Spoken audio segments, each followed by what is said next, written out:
in DC for the day. We're trying to find Mickey's friend and his friend.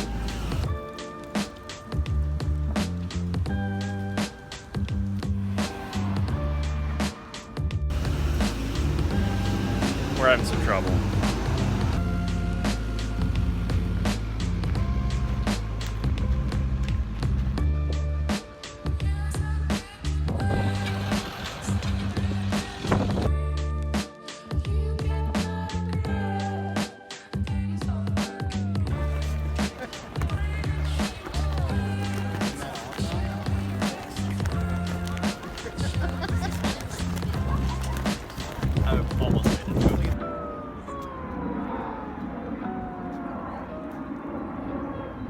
He's expecting to get fed, that's why he's coming. I know, I wanna. Will you touch me? Nope. Will you touch me? Yep.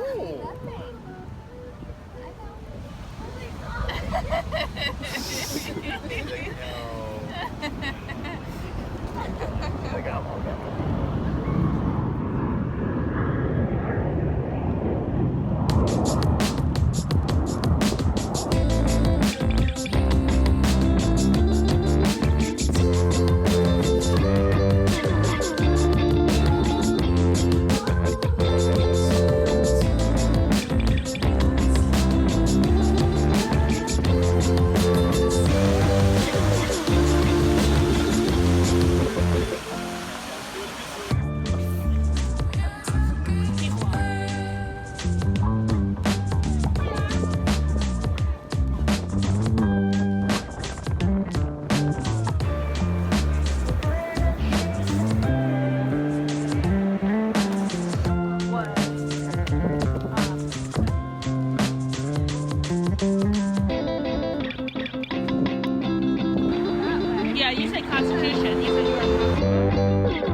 So, as per usual, I don't pick the best days or times to go on runs always, but even though it's raining, can't use that as an excuse. It's been about 4 days since I've actually run. I wanted to go running 2 days ago and was a little too tired. Yesterday I slept in by accident, so today, a little light drizzle, can't keep me away. And speaking of excuses not holding me back, I'm also gonna play poker today. It's probably gonna be a fairly long session, and I'm thinking about going to MGM since I already know I'm kind of committed to playing a lot of hours today. If I'm gonna play a lot of hours, I may as well drive to the place with better games, right? So that's the plan. The plan is to run, shower, eat, and then pretty much go play. By the way, today's the first day with my running app that I am gonna be running for half an hour. That means 5-minute warm-up walk, 30 minutes running with no breaks, and a 5-minute cool down walk. So, remember that tree? Didn't get me that time. It's wet today too, so I'm glad it didn't get me. I'll let you know how I feel when it's over. Assuming I make it. I'm gonna make it though. I'm on the cool down now. This was pretty brutal. I'm gonna finish off this cool down walk, get back inside, shower, and start to get ready to go play. About to go play, and I forgot that this thing is on. So we're gonna have to take care of that soon. Let's go.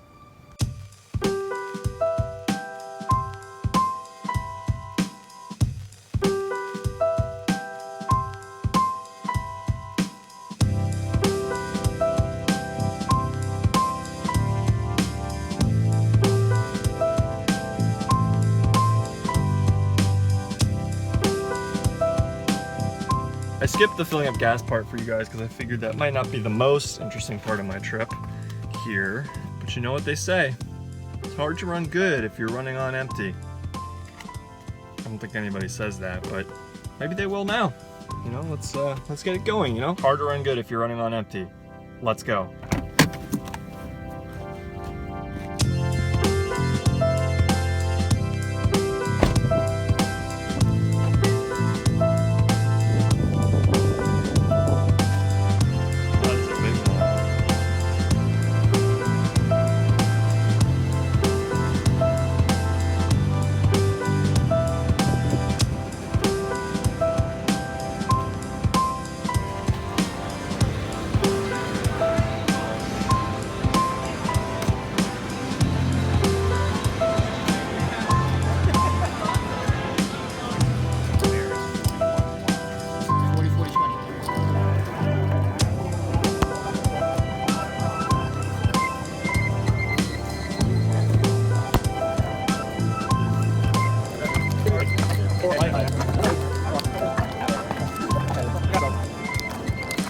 Alright, so I had to scrap this whole recording when I first did it because the sound turned out super weird.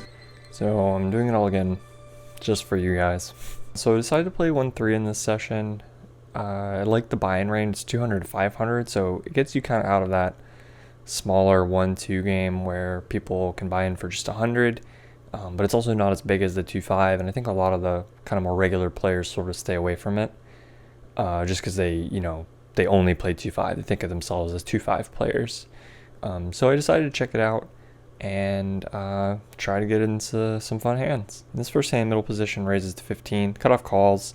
I'm on the button with king, queen offsuit, and I could go either way here, but I end up just calling. I think you could 3-bet, but I just call. Small blind and big blind also call, so we go 5 ways to the flop. Flop is ace, queen, 7 with 2 diamonds. Checks around to me, and I don't think there's any value in betting, so I check behind. The turn's the queen of clubs, and it checks to me again, so right now I pretty much have to have the best hand, and I think I can definitely get value from some ace-x, and possibly some even worse hands or draws, so I go ahead and put out a bet. The small blind is the only caller. River's the 4 of diamonds, which brings in the front door flush, but I don't expect him to have it all that often, especially once he checks it to me. So once he does that, I do expect to have the best hand. I go ahead and bet 100, but he just quickly folds. So we just take that one down. This next hand, we're actually 6-handed. I open under the gun, but it's kind of more like middle position since there's only 6 of us. I open king, jack of spades under the gun, and the hijack is the only caller. The flop comes 10-4-3 with 2 diamonds, and this is a board where I'll sometimes c-bet with my air, but this is probably one of the worst hands I can have in this spot. So I do decide to go ahead and check, but he ends up checking it behind, so we see a free turn card. Turns to 9 of diamonds, which is the 3rd diamond on board, and I go ahead and put out a bet, expecting that I might get called by just a diamond sometimes, and some other draws that, if they brick, I can just barrel on the river and win. He does end up calling, so we go heads up to the river. River's the 2 of spades. I decide to continue again as planned, and he quickly folds. So nice to have a hand that just kind of goes according to plan. In this hand, I open 7-6 offsuit in the cutoff. The button, the small blind, and the big blind all call, so maybe I should size it up a little bit bigger. Flop is jack 9-6 rainbow, and it checks around. Turn is the deuce of spades, and it checks around again. I think this is pretty standard so far, no reason to really bet. The river, however, is a 9 of hearts. Pretty interesting because it pairs the board. The small blind checks. The big blind now open folds instead of taking his option to check, and the action's on me. I decided to do a kind of unconventional bet here. I make it 10. I think it's a little thin. I think ace high is almost always folding, and I'm probably usually getting looked up by 7s and 8s, so probably just rather check here, but I did put out the bet this time. The button ends up calling, and the small blind now check raises to 35. It's a weird spot because it's hard to really give him any bluffs with this line, but at the same time, it's so hard for him to just check through streets with any kind of value hand. 9x is like the one hand I could see maybe him playing this way for value. But with the button behind me, it gets a little trickier too, so I just decided to fold. The button, unfortunately, also ended up folding, and we didn't see what the small blind had. So kind of a weird one. Do kind of regret the $10 bet, but c'est la vie. In this next hand, we are playing against a guy who has 3-bet 3 times in 2 orbits, and that's like all he's done in his first 2 orbits at the table. So don't necessarily expect him to always be 100% have the nuts when he's 3-betting. So a different player under the gun opens to 12. The player I was just talking about is on the button and re-raises to 35. I'm in the big blind with ace queen and kind of an awkward spot. I think if I re-raise, I'm probably going to get called by worse sometimes, but I'll have some tricky post-flop spots. I think folding is almost out of the question just because of how wide it seems like this player is going to be re-raising. And calling out of position with under the gun still tacked behind is kind of uncomfortable as well. I think we just go 3 ways a lot with no clear decisions, or we potentially get 4-bet out of the hand as well. So I go ahead and put in the 4-bet myself to $100. It folds to the button and he just makes the call. So we go heads up to a flop in this 4-bet pot. Flop is king deuce deuce, and I go ahead and bet 120. Talked this hand over with a few people, and I think it's a little too big. Could definitely get away with 100. Could probably even get away with 90 or maybe even 80. There's just kind of no reason to go this big, especially on such a dry board and given the pre-flop action. But I did bet 120, and unfortunately for us, the button moves all in.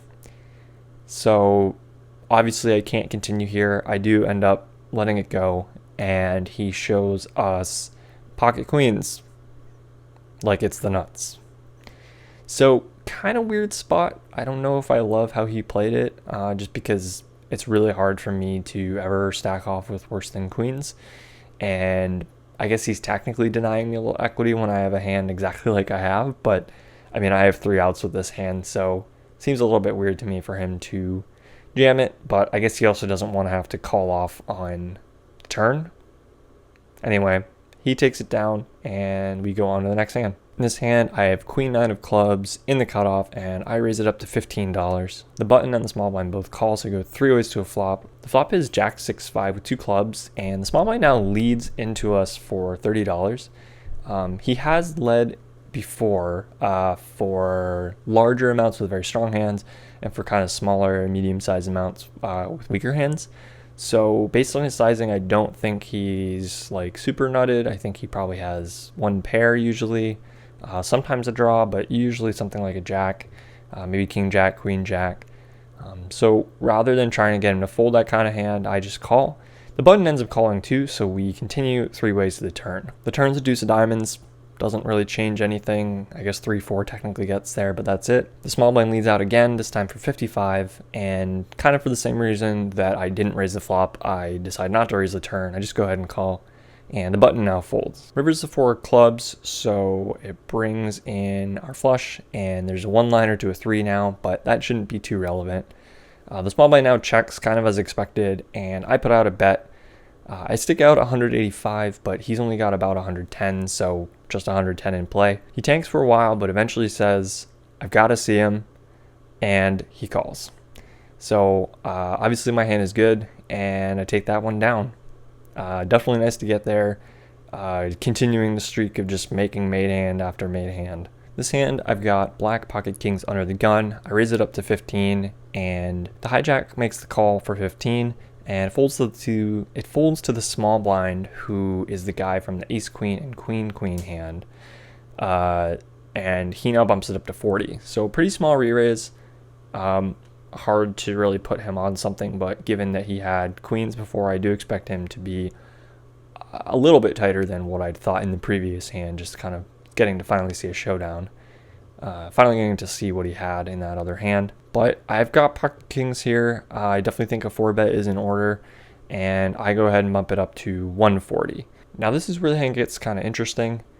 The hijack, who just flatted the 15, now also flats the 4-bet for 140, leaving himself just 200 behind. Pretty weird. Hard to know exactly what kind of hand he would do this with. Ace king seems possible. Something like 10s or jacks, maybe 9s is possible, but it seems like he might consider folding some of those hands if I've made it 140 at this point, and there's so little money behind too. It ends up getting back around to the small blind again, and he tanks for a little while and moves all in. I am obviously not folding kings here, so I put it in, and the hijack now tanks, like a long tank, and folds pocket queens face up. So kind of a weird line from him, but I definitely understand the fold. Pretty hard for him to be in good shape, but it's kind of crazy the price he's getting at this point, because he'd have to call 200 to win like 340 from each player, plus the 140 he's already got in there, so around 830, 820, so it's around thereabouts. So he's getting like 4-1. I mean, I'm not even sure he's supposed to fold here, but he does make the fold, understandably. So now the board's gonna run out, right? So the flop comes out queen high, and so obviously the table goes nuts because he just folded pocket queens. He would have had top set, and now I'm making eye contact with the small blind, like, all right, well, neither of us can have queens, right? So what's the deal here? I'm either in pretty great shape against ace king, or like dead against aces, and it's kind of hard to think he has jacks at this point, but hard to know. The turn comes out a 10, which I don't think should change anything. Hard to really ever put him on 10s, but ace king does pick up a few more outs here. And the river is a king. So I don't technically have the nuts, but it's pretty impossible for me to lose this hand unless he's just going absolutely crazy with ace jack. So I turn my hand over and he shows us aces. So pretty flavorful run out, if I do say so myself. And just nice to get there in a big pot. I lost a spot like this in Vegas at 2-5 for a pot that was probably about 1.5 times bigger, but it's definitely nice to get there in this spot, and I kind of just wish the hijack had called off with queens. So at this point in the session, we're doing pretty well profit-wise. Just in for 500, haven't had to top off at all. And, that double up with the pocket kings against the aces and the queens put me in really good shape in terms of how the session was going overall. And the table was pretty, navigable. It wasn't presenting too many tough spots. We're 7-handed, and I open up 10-9 of diamonds. As a running theme here, it seems I made it too small because the hijack, the button, and the big blind all call. We go 4 ways to a flop. Flop's not bad though. Flop's 9-9-6 two-tone, and I go ahead and c-bet when it checks to me. The hijack and the button actually both call, so we go 3 ways to a turn card. The turn is a 7 offsuit, so I think I'm still gonna be ahead a lot, and I actually don't like the fact that I checked. I think betting is probably just better. I think at the time I was thinking that it would be really hard for someone to call with worse once I've bet twice, but they're also probably not going to put a lot of 9x in my range. So when I'm stronger than what people really should think I have, it seems like a good spot to continue betting, and just let them kind of decide if they want to, continue putting the money in. But I do end up checking, and the hijack checks as well. The button, however, obliges us with a bet, and he puts out 110 with about 140 behind. So I'm pretty sure at this point he's just going to put the money in. The hijack has about $400, but since he didn't bet the turn after I checked, I expect him to be going away pretty much all the time. So I could just go ahead and jam. I'm expecting to get in with the button. However, the hijack folds, and the button tanks and folds, saying he thinks I had a bigger pair than him.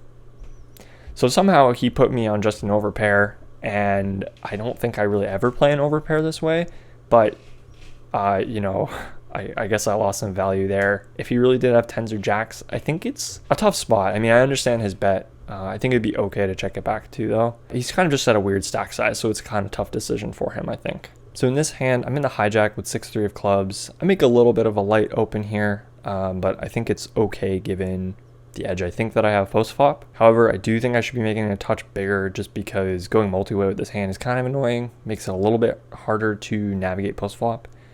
And, just to kind of show me what for, the cutoff, the button, and the big blind all call, and we go 4 ways to a flop. The flop is probably in the top 5 or 10% of flops for this hand, though. It's ace 10-6 with 2 clubs.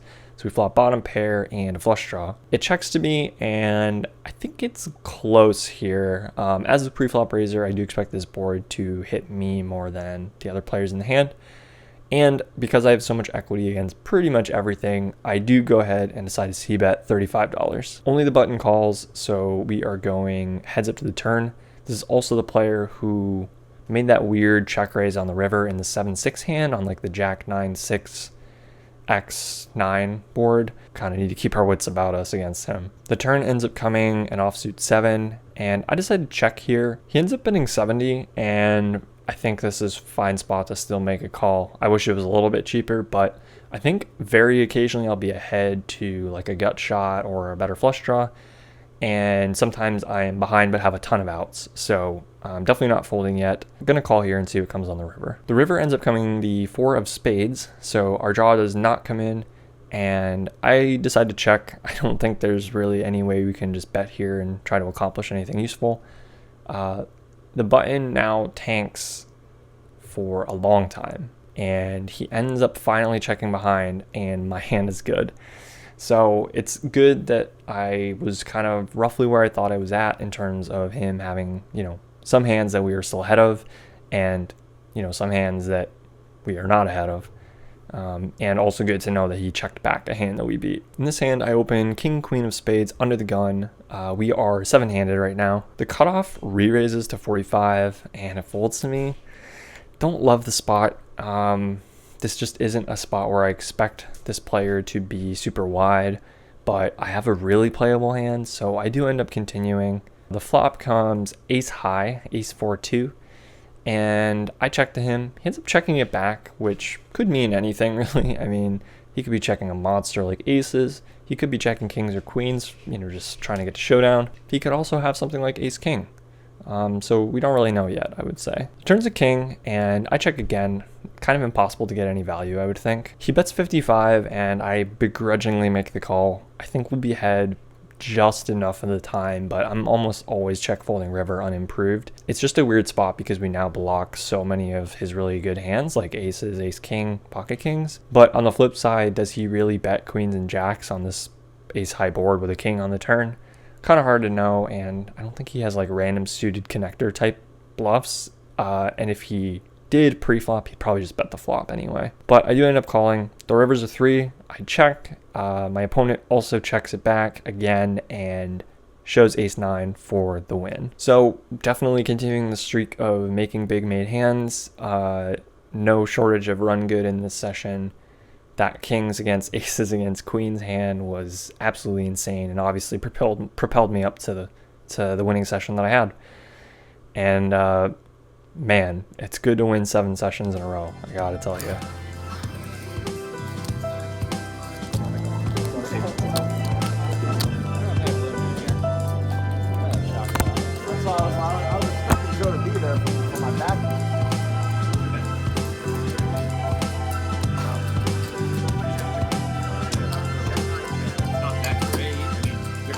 Sick to your stomach as soon as they. Alright, well, unfortunately something weird happened with my camera, so I missed the cash out and missed all this talking that I just did.